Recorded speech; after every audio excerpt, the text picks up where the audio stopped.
China విప్లవం, Russia విప్లవం ఇట్లాంటివన్నీ ఏంటి?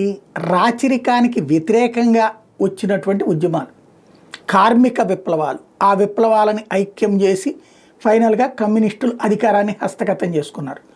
నేపాల్ లాంటి చోట్ల ప్రజా వ్యతిరేకత అంటే రాచరికానికి వ్యతిరేకంగా ప్రజల్ని ఐక్యం చేసి ప్రభుత్వాన్ని లాక్కున్నటువంటి సందర్భం ఉంది. ఇప్పుడు అదే నేపాల్లో ప్రపంచ చరిత్రలోనే కనీవిని ఎరుగని ఒక విచిత్రమైనటువంటి, సాధారణంగా రాజులు బలహీనపడ్డప్పుడు ఇట్లాంటి వేరే వాళ్ళు రాజ్యాలు తీసుకుని ఆ తర్వాత మళ్ళీ రాజు బలపడ్డప్పుడు మళ్ళీ రాజ్యం కోసం యుద్ధాలు చేయటం రాజులకి మధ్య చూసాం మన చరిత్రలో.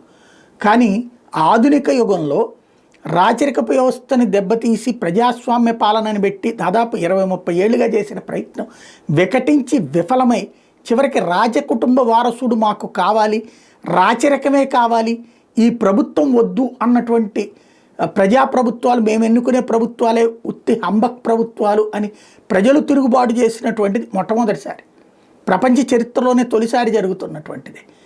రెబలిజాలు, రెవల్యూషనరీలు ఇవన్నీ చూసాం, కానీ ఇది రివర్స్ రెవల్యూషన్ అన్నమాట.